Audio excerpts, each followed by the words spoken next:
Hi there, and thanks for joining us for this episode of the iDeas podcast. We've got a really interesting conversation coming up today. I'm having a chat with Olga, who I've spoken to a couple of times in comments during our live streams and on LinkedIn, but this is our first time meeting properly, so it's a pleasure to meet you. And I know Thank you. there's a whole kind of band of topics that we kind of said we might discuss. So I think we'll kind of see where the conversation goes. But to kick us off, and the reason people tune in, obviously, what are you drinking during our chat today? Oh, well, thanks for asking. I am drinking a very nice blend of an Earl Grey tea. Lovely. So I think it's called Imperial or something of that sort, which makes it sound more than it actually is. more exciting than it actually is. Absolutely. So, Oh, lovely. that's me. What are you drinking? Got a very dull by comparison black coffee, but it's been a long day, so it's needed. Oh, yes, I can relate to that. Super. So, well, with the formalities out of the way, let me hand over to you to introduce yourself properly. Thank you. Okay. So, to begin with, I would like to apologize for anything that might sound very strange because this is my first time participating in a podcast and I appreciated being this podcast. So, to introduce myself. So, I was born in Russia to begin with. So, if you see my surname and you're like, what? That's why. And I grew up in Argentina. So, if you hear me speak Spanish, that's why.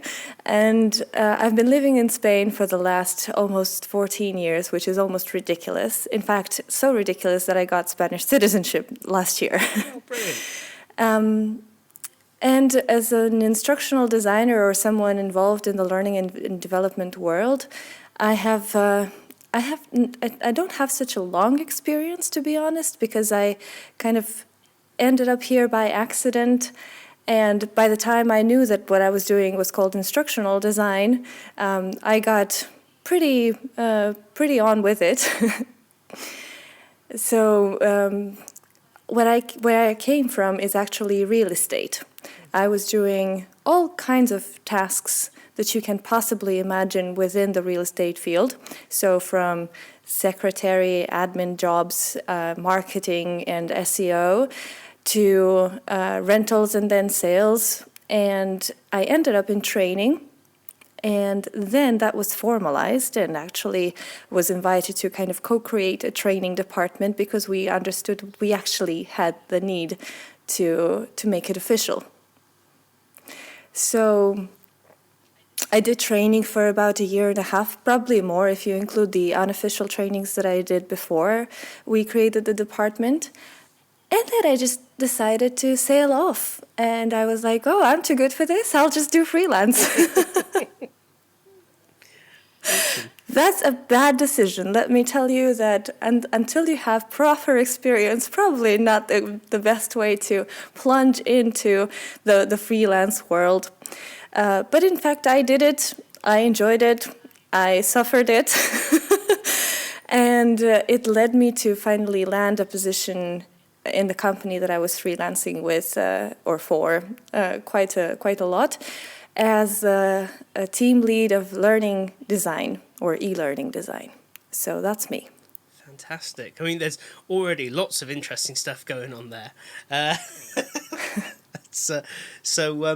mean, I think the one thing I love the fact that you used to talk about the unofficial training that you did. I can totally relate to that. That kind of, I think I'm going to do some of this, and there's no role, so you'll just kind of do it, but not really get paid for it, or B, have the job title for it. Yeah. I always wonder when people go, "Oh, this was my first L&D job," and I was like, "Yeah, and how long were you working in the field before you got a relevant job title?" I wonder. It's usually a good few years, isn't it? But Yes. I found it really interesting though when you were saying about going freelance, because going freelance is always a big decision. I know it was for me a few months ago now. I did an episode with Joe Suarez where we discussed exactly that. And it was really interesting to hear you say that you did it and you got through it and you obviously learned a lot. But you would perhaps maybe not advise going freelance quite as early if you were advising someone else? Look, in my case, I wasn't planning to go freelance to begin with. Yeah. In fact, I just decided that I would put an end to my employment, regardless of whether I had a job by that time or not. Right. The mistake there was to be too confident in that I would find a role in what I was willing to do so quickly, which never happened. And because it never happened, I had to figure it out. And that's how I ended up freelancing. So that's when I discovered the entire world of Upwork and Fiverr and whatnot. And it actually got me a few gigs that I was, well, obviously very proud of, but also very afraid at first, because all of a sudden I had this huge imposter syndrome going on of, okay, I did develop articulate storyline trainings in my previous company, and I taught myself to do it. In fact, I have to add here that I had saved my company back in that time quite a lot of money on articulate storyline training. Believe me or not, by that time it was very expensive. But it was much more fun to learn it myself. So, basically I dug in, and my first experiences were luckily very, very good, and my clients were very patient with me. And I did realize that a lot of things that I thought I knew, I didn't know that well, or maybe that the expectations that I had from freelancing didn't match the reality, in the sense that it's not easy getting a job. You compete against too many people who are better than you, or not, but they sell themselves better. And ultimately, you understand that once you get your first client and your first experience, it's a matter of what relationship will you build with them, and how eager they are then to recommend you for more jobs at their own company, or maybe other companies they might work with. So it was a huge experience, I have to say. It wasn't easy. Of course, I enjoyed it, but I had my ups and downs, where sometimes I would work on a lot of projects, and then all of a sudden they ended or didn't go through, or they were dropped, and basically, well, that was it. Your income just got cut. Yeah. I think it's a lot when you're still kind of like developing as an instructional designer or L&D professional. Freelancing is almost like another whole job on top of it. I've always found that whole marketing and contracts and finding jobs and all this stuff, like that's almost a full-time job on top of then actually doing the job. So it's a lot. It's a lot to pile on. But as you say, you certainly learn a lot by doing it. It's yes, which is excellent. As in general, you learn a lot by doing. Well, yes, yeah. It's just that sometimes the deep end is a good place to learn, and sometimes it's a little bit risky. That's yes.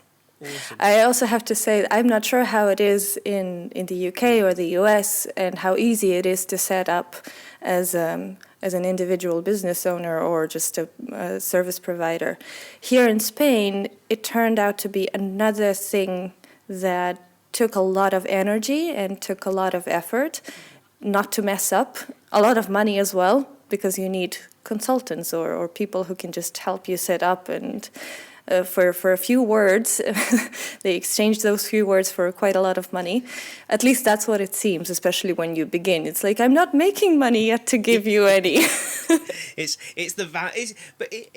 strange. After a while, I thought the same thing, and then thought, well, actually, I do exactly the same thing. You could argue that what I do, I quote unquote charge a lot for, but you're paying for the value that it delivers, right?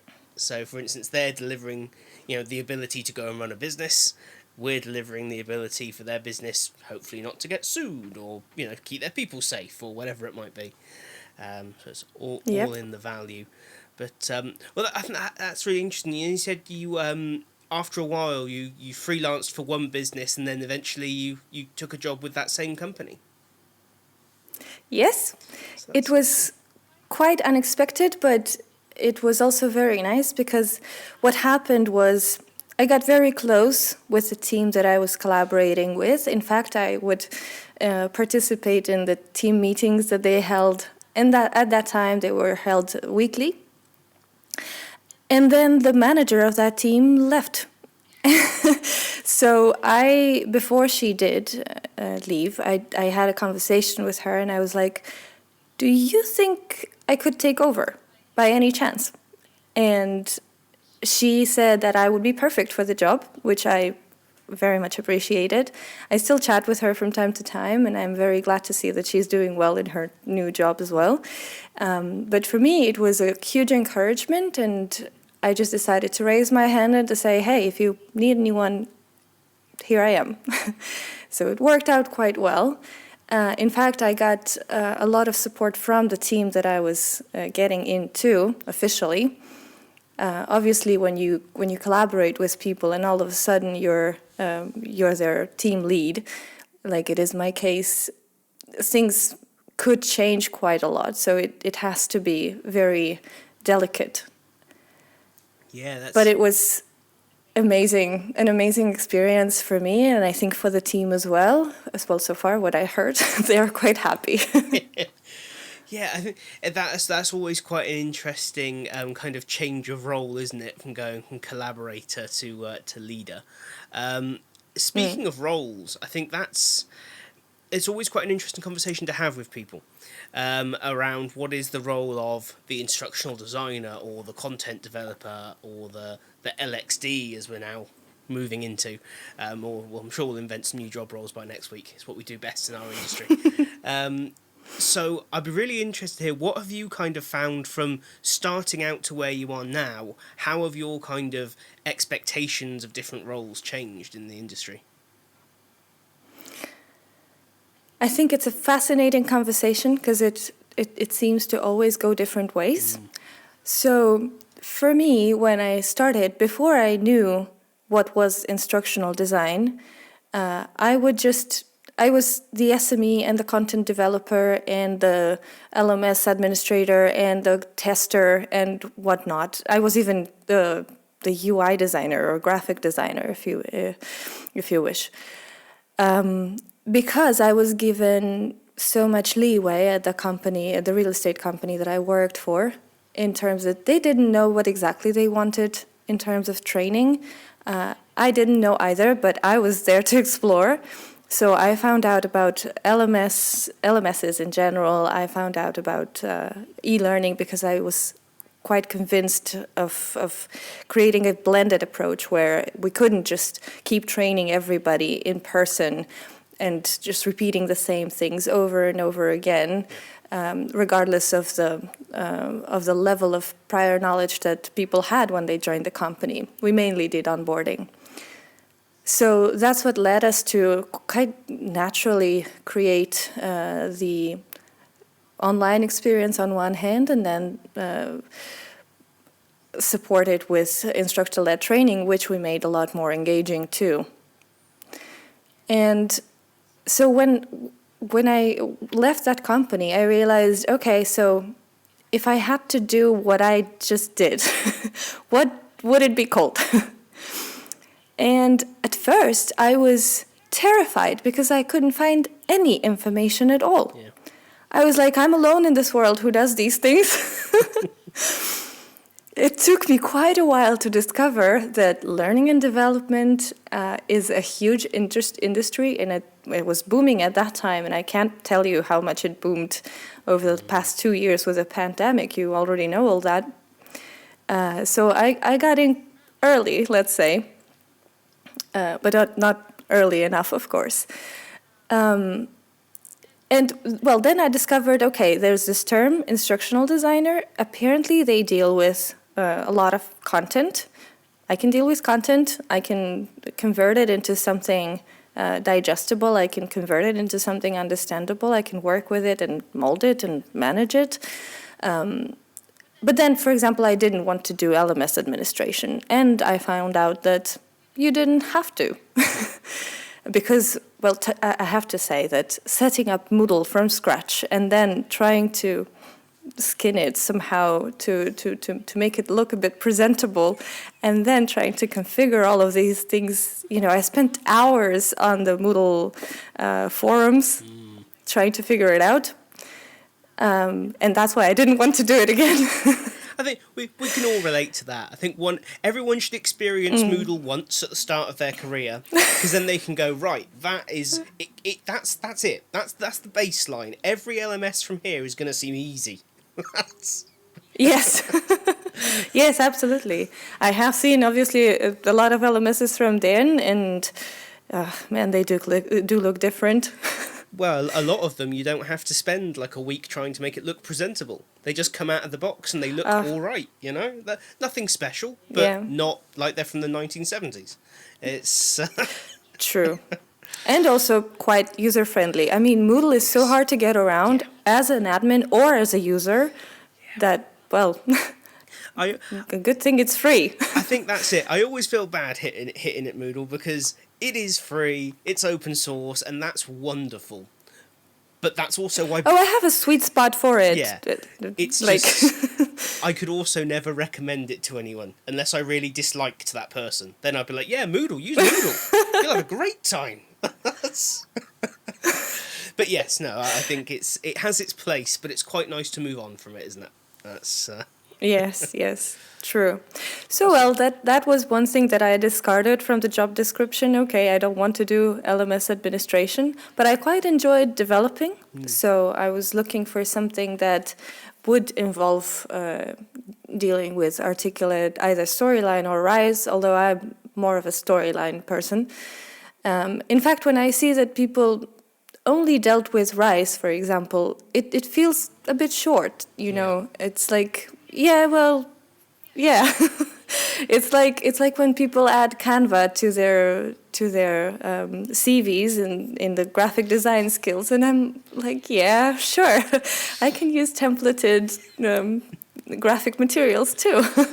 Yeah, it's I do wonder sometimes how angry graphic designers, like professional graphic designers, must get when they see that. I get frustrated when people go, oh yeah, I can design training because I can design a PowerPoint. It's like, I get annoyed when I see that. Imagine a graphic designer who spent a decade honing their craft and then go, yeah, Canva, I'm all good. Yeah. But again, it's one of those tools where I think if you use it for what it is, which is a set of editable templates, it's great. It is. It's just not a graphic Again, design I have nothing platform. against it. Yeah, absolutely. So no, I think this is kind of something that gets overlooked. I think especially when people are getting into the industry, there's this assumption that if you want to come into the industry, you need to be an instructional designer. That's like the job that everyone kind of gravitates towards. But I think we often don't put enough out there about the fact that there are these other roles. That LMS administration is a whole thing. That's people's entire professions or just development. I mean, I don't think I'd want to develop in one tool all the time. I think I'd go slightly crazy if I did that. But some people love it, and that's all they want to do, or become a general developer. Or I think it's very easy to get obsessed with the instructional designer job title. Especially when, certainly in my experience, from business to business, instructional designer can mean something very different. Oh, yes. Yes, I hear you. With regards to, development, in fact, our current setup is kind of broken down like that, in the sense that we have e-learning designers, where we have instructional designers and UX UI designers. That is my team, and then we collaborate with the development team. So they're the ones who add all the triggers and all the variables and all the magic in storyline. But sometimes I feel like it works perfectly well, especially, of course, once the instructional designers understand what tool they're designing for, because that's crucial. I mean, you can be a great instructional designer for a book or a manual or something of that sort, but if you're designing for e-learning and you wish to develop in that direction, then, well, open storyline, see how it works, what you can and cannot do with it, I think that's well, crucial, really, especially the cannot do with it part. Because if you're a very creative person, you will have tons of ideas of what you want to do, because it's, virtual training. Anything can be done in in the virtual world. Yeah. And then, well, storyline has its limits, as we all know. Absolutely. No, I think that's a really good point, and I think it kind of, it reminds me of the discussion around kind of the L&D generalist role versus the kind of hyper niching approach that we see a lot of now. And I kind of think that I don't have anything against having a niche after a point, but I'd firmly believe that the people who are, I think, do really good jobs in the industry all have fairly broad experiences. So like you're talking about, they've done a little bit of LMS, a little bit of development, a little bit of instructional design, perhaps they've facilitated some face-to-face learning as well, and they can pull from all of that whenever they design something. Whereas I think if all you've ever done is developing storyline, well then you might have a theoretical understanding of face-to-face training delivery or LMS stuff, but you don't have that experience to draw on when you are coming up with new ideas. And I feel like that broad base of experience can sort of generally speaking, I think gives people more to pull on when they're trying to come up, especially with more out there training ideas. It's very it's very difficult to come up with something genuinely new and innovative if you don't actually understand what's already out there, I think. Yes, and you actually bring up a great point, which is, if you want to be an instructional designer or a learning designer or a learning experience designer, or whatever you want to call yourself, or even an e-learning designer, you have to, I think, if you're not curious and if you're not learning about what goes on around you in that department or everywhere else, I mean, you can get inspiration from anywhere these days. If you don't have that drive, it's very hard that you will come up with really innovative and out of this world ideas. I'm not saying they're always applicable, but I do think that it's a key skill to have to really dive in and explore what's out there. It's not only what you have in your head. No, absolutely. I couldn't agree more.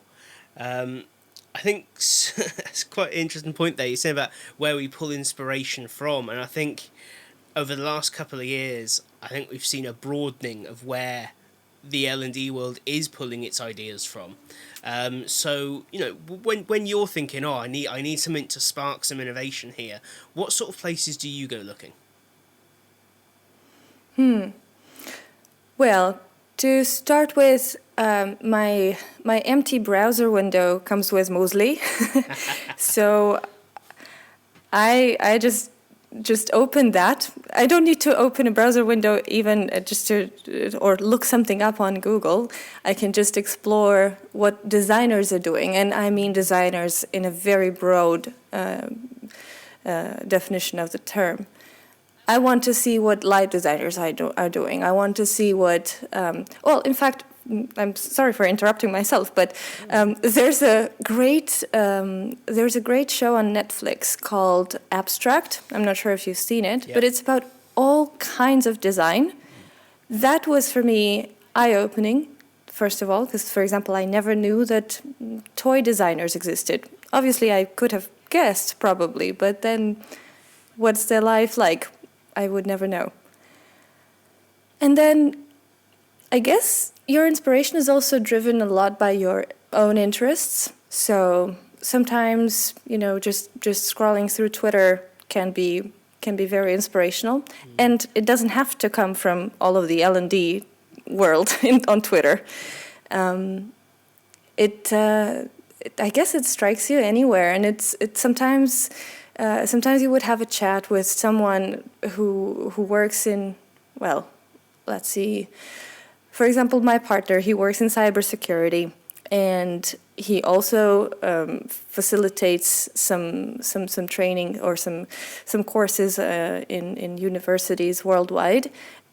And we might have conversations that are very different from what I would usually talk about. And what I mean is obviously the professional talks that sometimes we might engage in.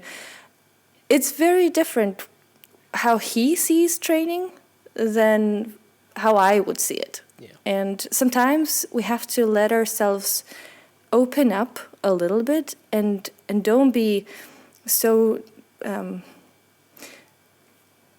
enclosed in what we are used to doing, right? So I guess the main point here is go out and explore. And sometimes it even might mean go out in the street and see what happens there. Absolutely. And you never know.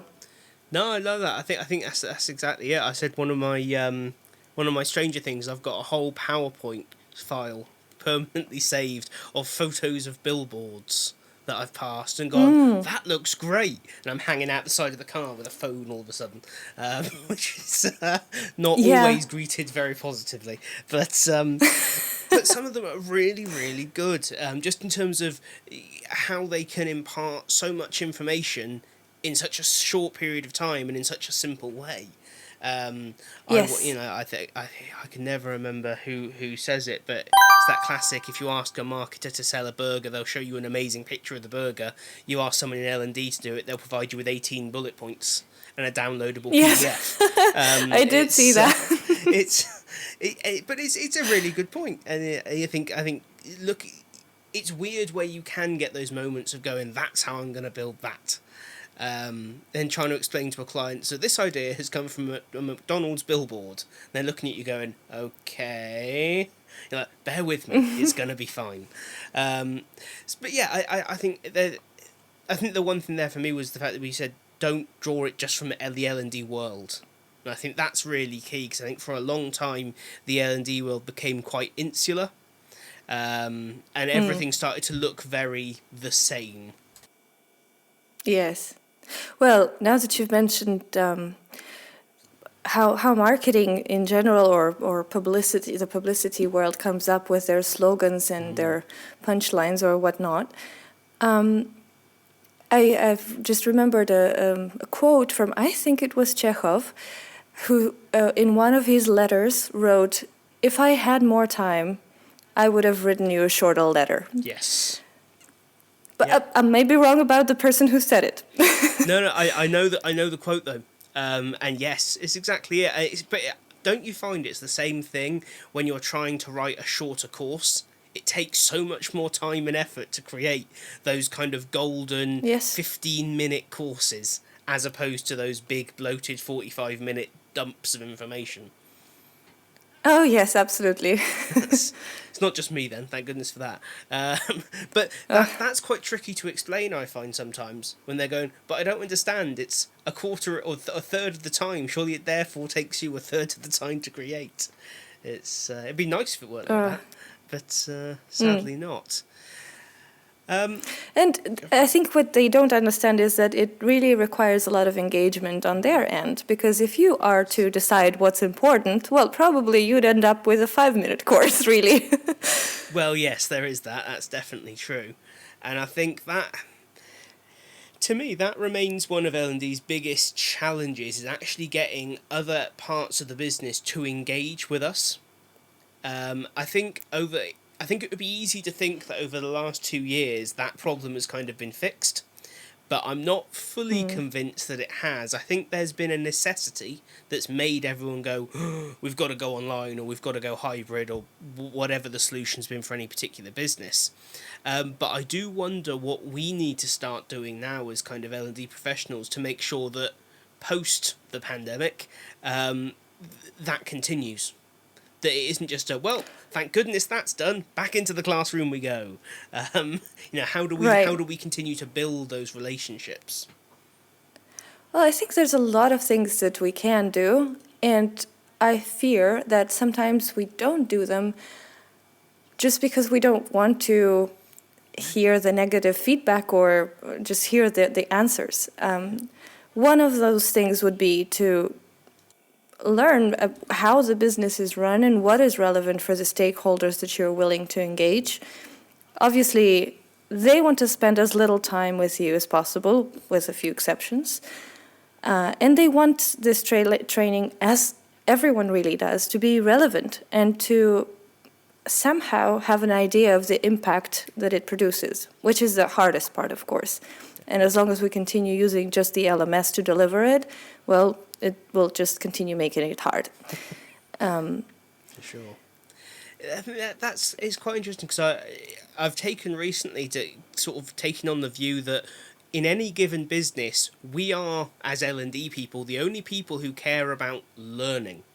And I think we have to learn that businesses care about what that leads to, whether that's increased profits or compliance or safety. We're the people who get excited about knowledge transfer and things like that. We're not going to get the CEO and an accountant to go, "Oh, knowledge transfer, talk to me about that." That's not their world, is it? We're kind of setting ourselves up to fail if we make that what we want them to be like. I wonder if we maybe need to adjust and speak more to their language. If we could go in and say, this is going to save you X amount of money, or this is going to make X many people safer in the workplace, would that help build those relationships more?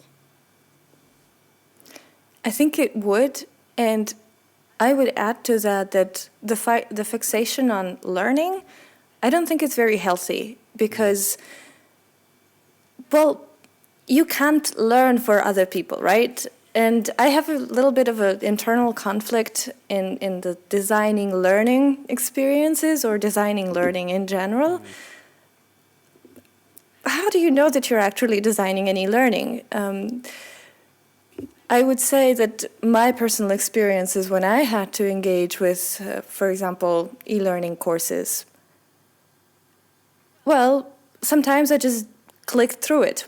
And I just have to be honest. I work in the same field. I do the same things. Obviously, I try to do them a lot less boring, and I try to do them in a kind of an immersive way, so that you can feel like you're there. The situation relates to your experience, to your day-to-day life. But then again, sometimes you're just not there really when you have connected. Right? When you have, okay, I know that I have to do it, I'll just get on with it. And you just click through it, ultimately. And sometimes it might be a bit more difficult if the designer had thought about that. And no, I agree. I think the classic example that always sticks in my mind is anti-bribery training.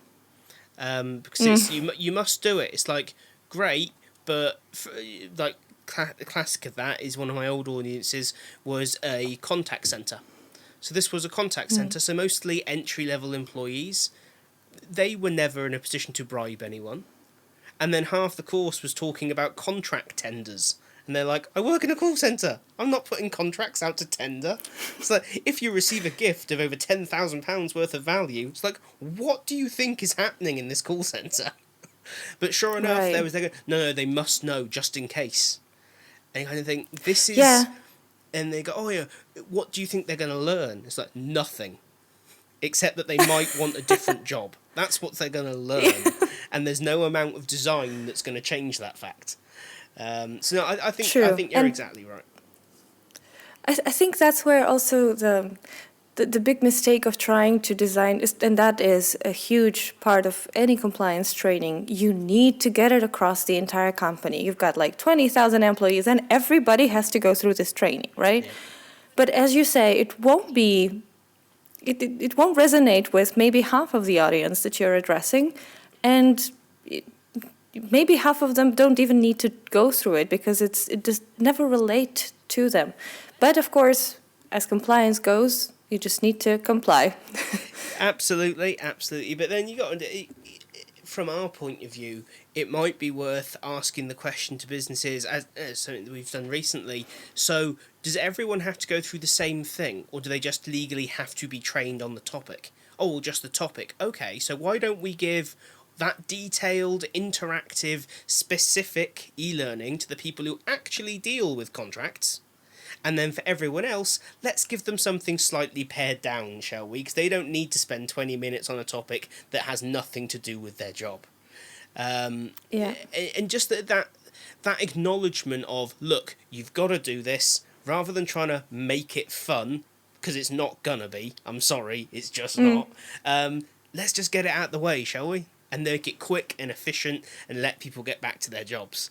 I think that, I don't know, I think that's, it's almost an unpopular view, isn't it, to go, oh, but you should try and make it fun, you should try and make it engaging. But some stuff just isn't engaging, and you could spend a lot of time and effort trying to make it so and still get nowhere, I think.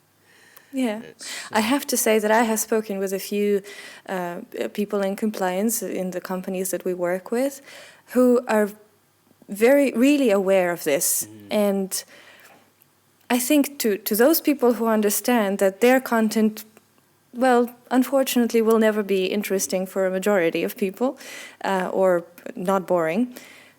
To those people, I think my advice would be know your audience, right? And know where would they go to get this training. So how would they access the information that you are trying to communicate? And how much time they would really have for it, and how relevant it would be for their job. So a lot of questions are not even about the content per se. Yeah. No, absolutely. And I think it's a prime example there. One thing is, once you know your audience, you can decide on what is and isn't worth doing.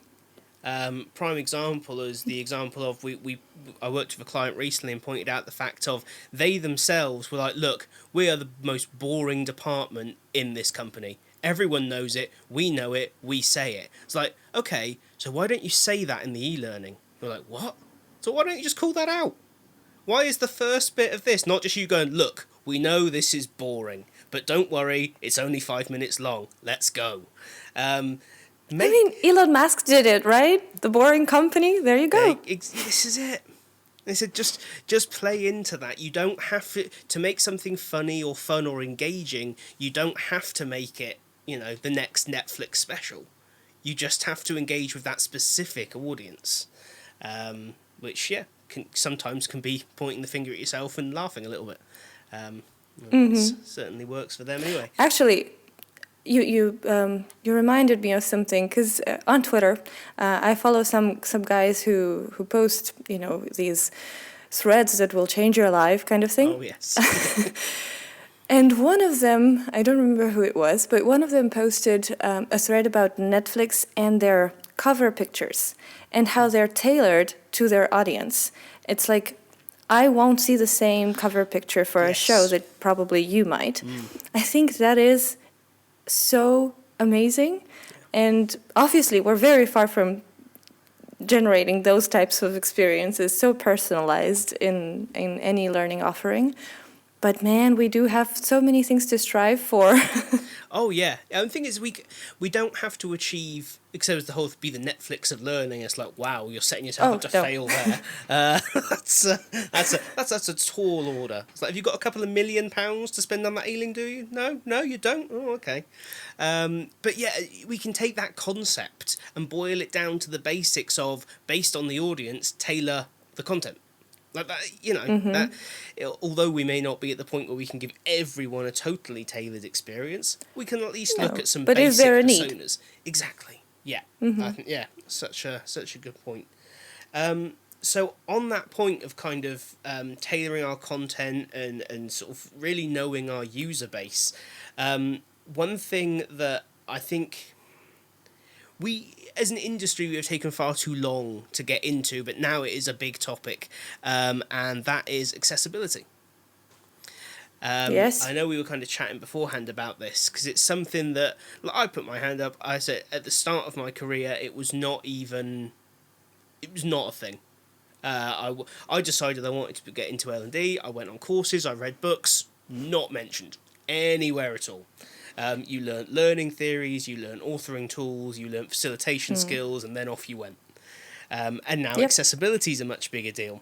And obviously the crux of that, certainly in kind of UK, Europe, and I think over most of the world, is the WCAG standards, which are written in a totally user-friendly way. You read them, they make perfect absolutely. sense. No, they are proper. whenever I read them, I can only think they sat down and said, how can we make this as complicated as we possibly can? Because it just doesn't make I any think sense.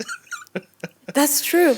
And I think that's why they went ahead and said, well, this doesn't really make any sense, so let's add a button to all of our requirements that says Understanding Requirement 2.4.1. Which helps a lot, totally. You know, you want to click It an does. additional button for every single one. They couldn't just Yes. use that as the actual thing. Oh no, you have to read the complicated one and then have it simplified. I must admit, Yes. whenever I look something up on that website, I come away feeling like a good 10% stupider. Because I've had to reach for a dictionary several times just to try and get through a sentence. It's Yes. madness. But I'd be really interested to hear kind of what's that implementation looked like for you in terms of accessibility and your sort of learning curve to bring it into your content. Yeah. So I've made it a personal goal this year to enforce accessibility requirements, regardless of whether the clients ask for them or not, whether they know about them or not. Some may understand that. Okay, well, our company, I think, follows the AA standard, but then you get into the detail of what AA standard means, especially for e-learning, especially for Storyline, for example. Yes. And then you're like, well, maybe we can downscale it a bit.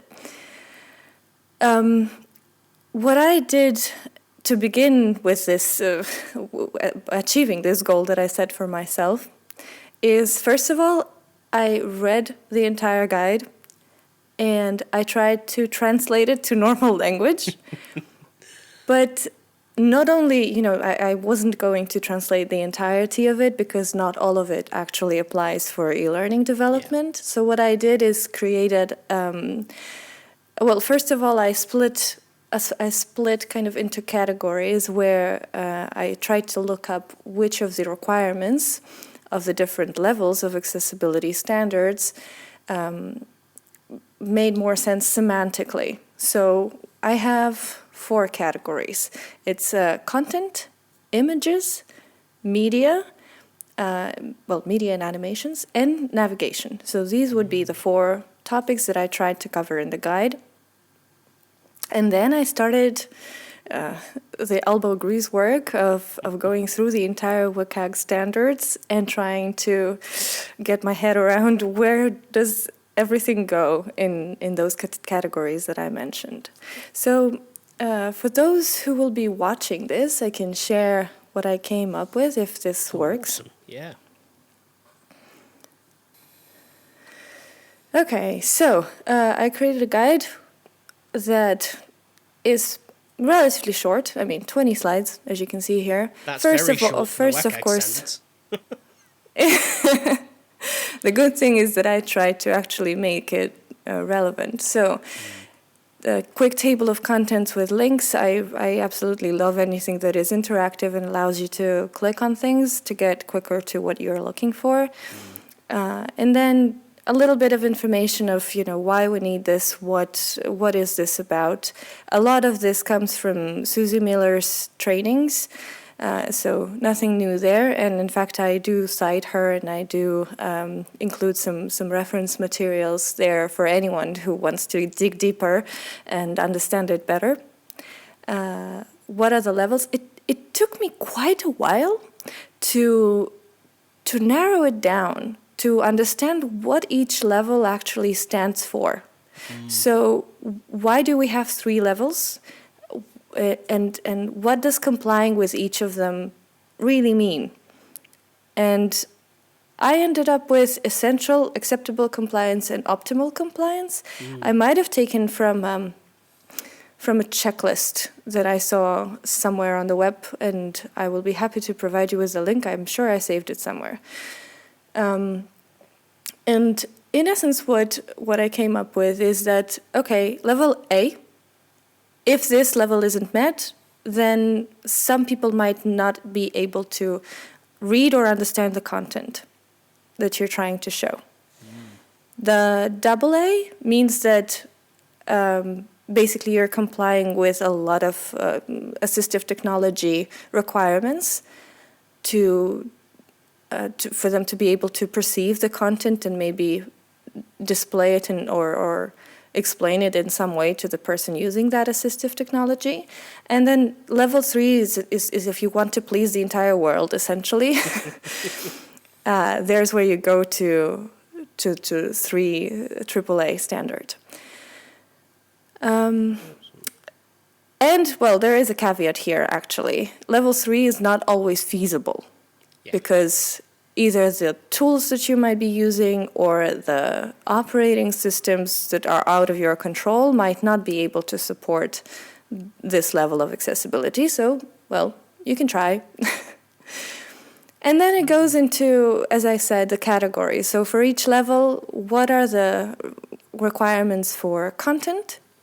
What are the requirements for image handling? So such as, for example, adding the alt text to explain what the image is about, or marking images as decorative and hiding any information about them.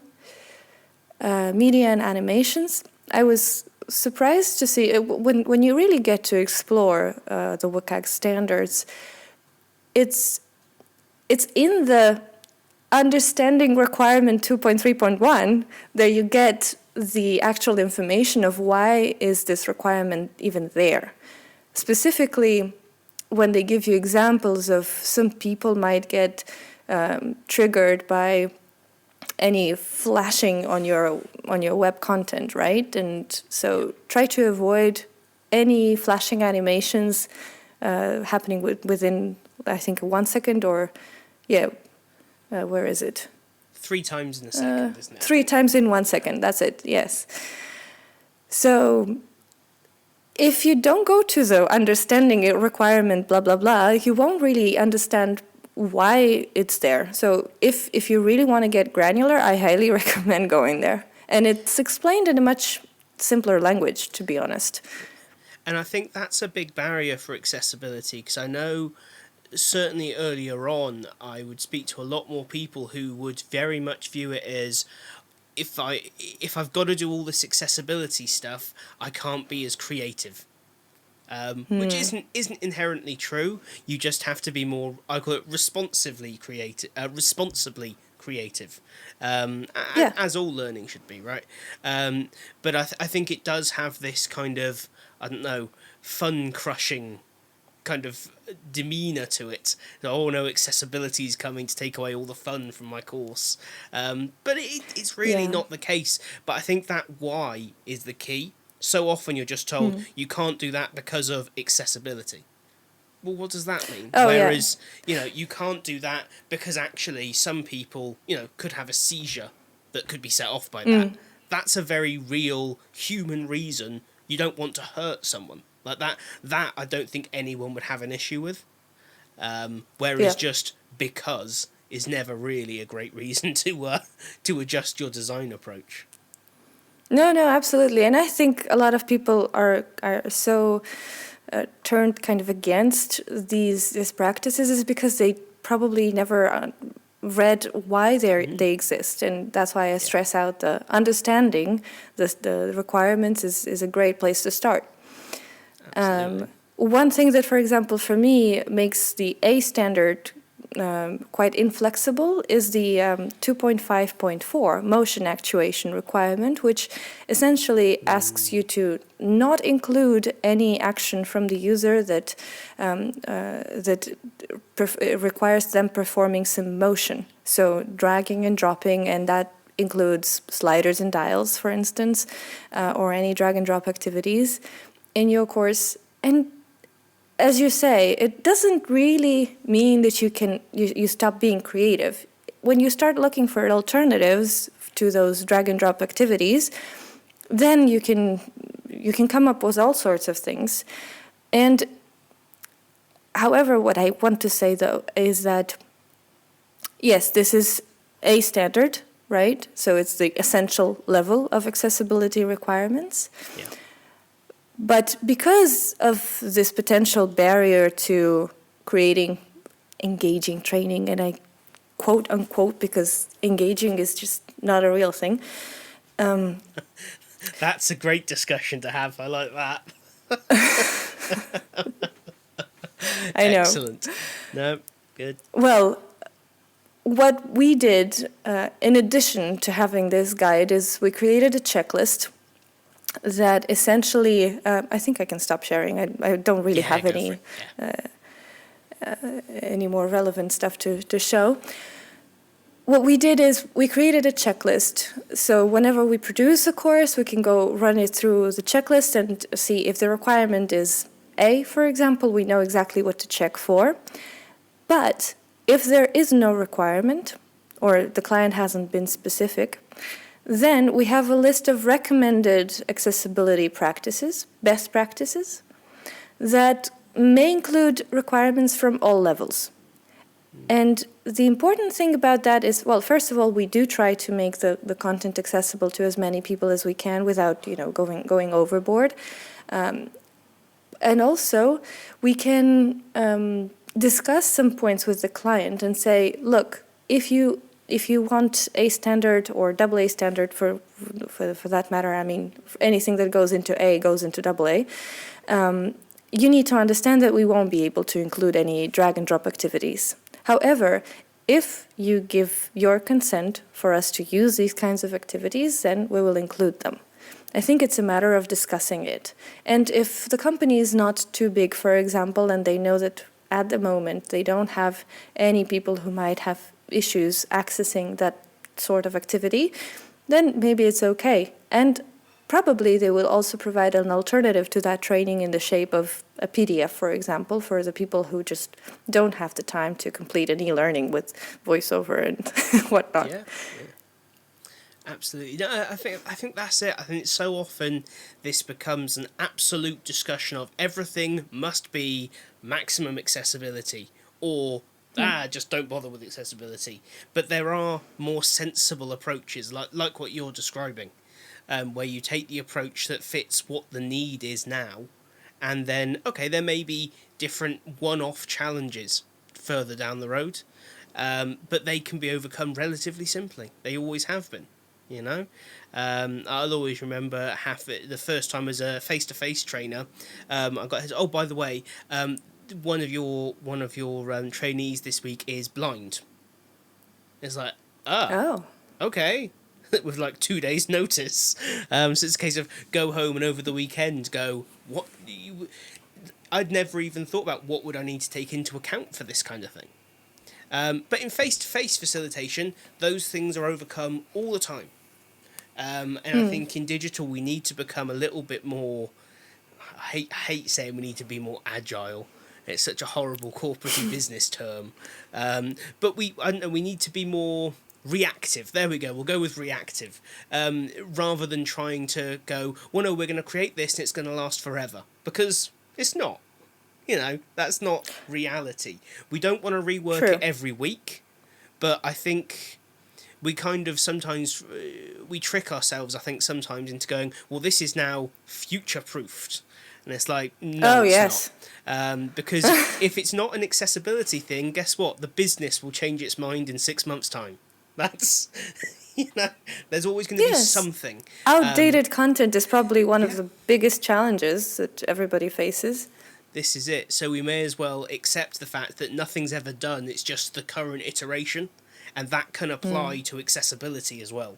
Because I know certainly when I speak to people who are starting out, they're trying to jump from, what's accessibility to AAA. They're going, just slow down. Just focus on the basics first. Like say, focus on that acceptable standard before you try and shoot for gold, as it were. And I encourage everyone who really is thinking of implementing accessibility to not just be reactive, as you said, but actually be proactive in trying to make it their standard, right? Before anyone asks for it. To be prepared, to investigate. In my case, I realized that we needed a guide first to begin with so that everybody was on the same page, because I couldn't ask the entire department to read the WCAG standards. It was not a viable thing. And then we ended up with this checklist. I'm a huge fan of checklists.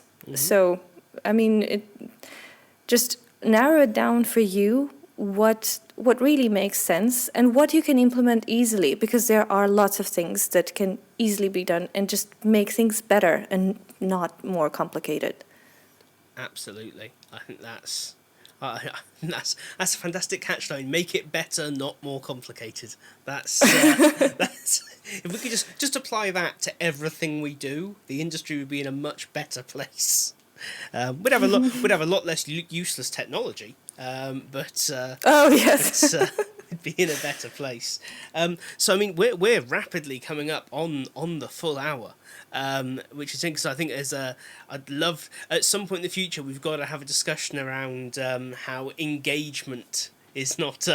It's not a real thing. I love Oh, that. you probably don't want to have that discussion. Oh no, I feel like I've said something similar in the past. It's always quite interesting when people go, "We have an engagement problem." It's like, no, you don't. You're just inventing words that get out of your content doesn't work. That's what you're trying to get away from.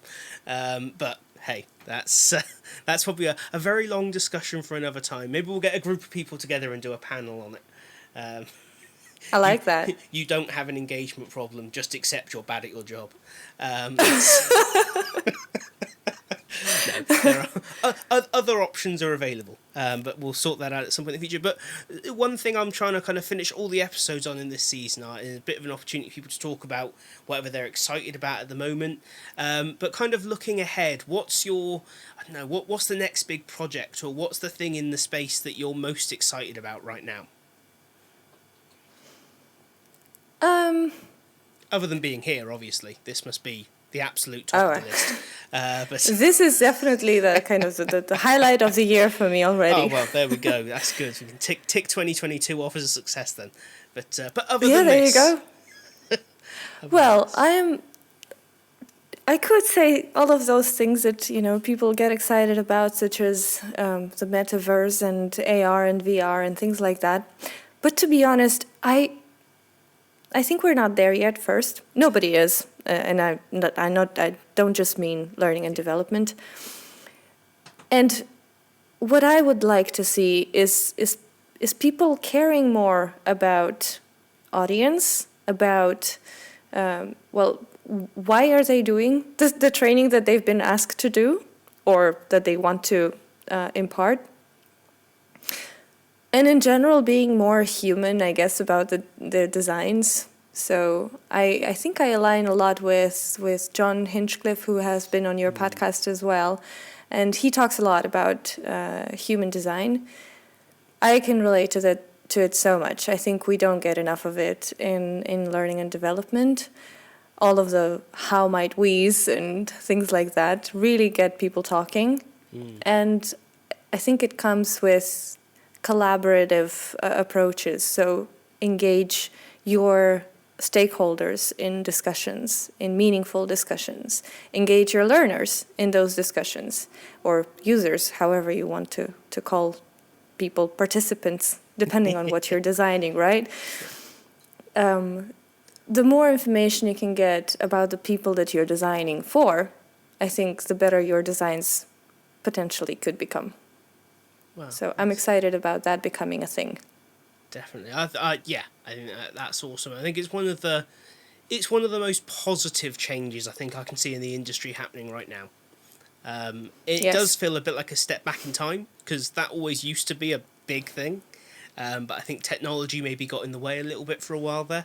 So it's nice to see the human side of it coming back, which is great. But thank you so much for taking the time to come and have a chat. It's been a real pleasure. It's nice to speak to you properly rather than through YouTube chat. Yes. And True so that. If people want to get in touch and connect and continue the conversation, where's the best place to find you?